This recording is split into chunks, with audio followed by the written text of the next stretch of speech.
fun people, I'm Isaac Carlson, and today we're going to understand the sisters of Scrooge McDuck. After Scrooge's birth in 1867, his parents Fergus and Downey McDuck had their first daughter in 1871 named Matilda, and later that decade, in 1876, they had their youngest daughter named Hortense. At the same time that Scrooge's ambitions began to grow as he discovered his desire to be tougher than the toughies and smarter than the smarties, his family in Scotland was truly expanding as well. But while Scrooge would have some memories with his young sisters, which included repairing their dolls, they would shape his life in a much larger way years later after they had grown up. When Scrooge left his family in 1880 to go to America, Hortense's first words became "Bye, Scroogey" when he set out. But after that day, the youngest McDuck clung to her older sister Matilda. Over time, Matilda was characterized in the comics as being much more sensitive, gentle, and kind compared to her older brother and younger sister, and was said to be the voice of reason, but at times she appeared to be jaded, selfish, and headstrong, more like her siblings.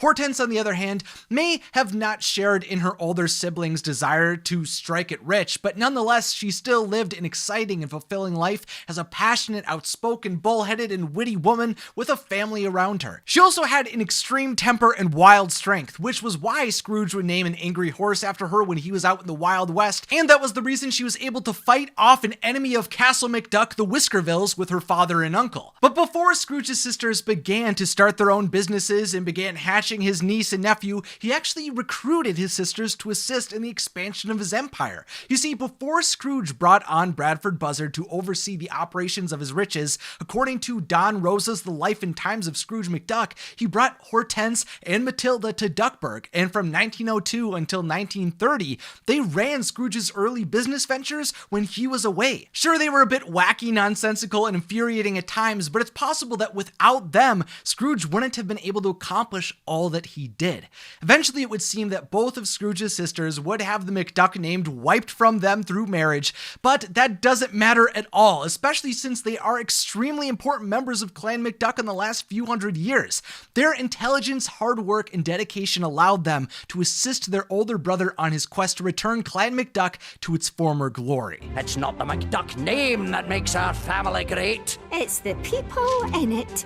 But unfortunately, even with these contributions to Scrooge's life in 1930, a fight between the McDuck siblings would lead to them all being separated for many years. While Scrooge would go on to form and grow McDuck Enterprises when he separated himself from his sisters, both Matilda and Hortense would continue to live their lives. In the DuckTales Season 3 episode, The Fight for Castle McDuck, we get to see Matilda on screen for the first time with her family. She was drawn in the flesh and living with her parents as she was attempting to grow her emu farm. A truly unstoppable business venture that I'm sure could never fail. Well, you may be interested to learn about my exciting new business. A businesswoman, just like her brother.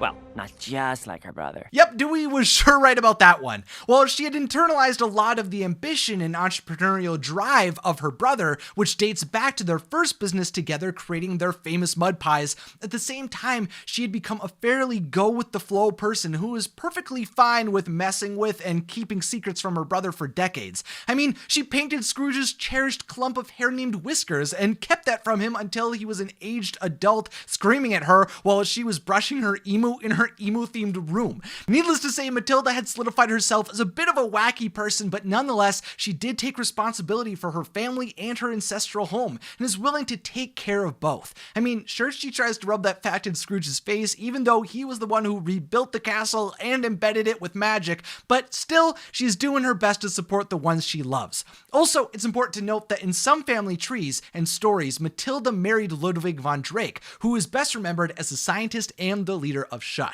On the other hand, Scrooge's youngest sister Hortense would go on to meet Quackmore Duck, who had a similar anger to herself, and after a wonderful screaming match between one another, they knew they were destined to fall in love and be together. That was the beginning of their romance, which inevitably led to them having their twin children. And in the Season 3 episode, The First Adventure, we actually learn how Scrooge initially became so close to his niece and nephew, Della and Donald Duck, even though he was not close with his sister Hortense. Well, in an identical way to why Della left Huey, Dewey, and Louie to Donald originally in the comics, Scrooge's sister was forced to leave her children with her brother while she attended to her husband while he recovered from a giant firecracker blowing up beneath his chair. The little darlings are so playful.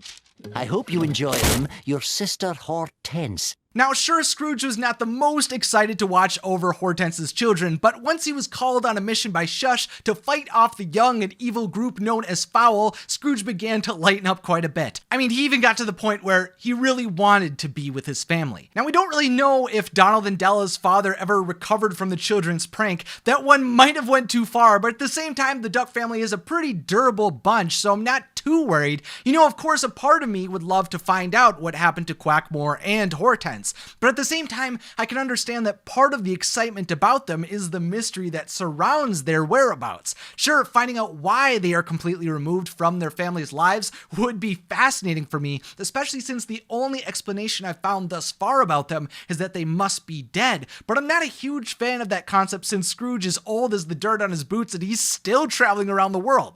But regardless of what ended up happening with them, their twins would continue to fight evil, search for treasure, and solve mysteries with their Uncle Scrooge. And with Donald and Della's rise to fame as prominent members of Clan McDuck, their parents became a fascination for a friend of the family, Webby Vanderquack, which is why in the first episode of the new DuckTales series, she can quickly explain to Huey, Dewey, and Louie that they are related to one Scrooge McDuck through his sister and their grandmother, Hortense. Sure, Scrooge didn't have a perfect relationship with his sisters, but his respect for them never wavered. They were both capable McDucks who had the resilience, determination, ingenuity, and resolve to not only help build up their brother's wealth during their lifetime, but they also created wonderful lives for themselves and seemed to only continue to support their family. Fun people, make sure to subscribe and click the beautiful bell if you're new, and then click on another magical video in the description or on the screen. Finally, as always, thank you to my patrons, thanks for watching, and have a magical day.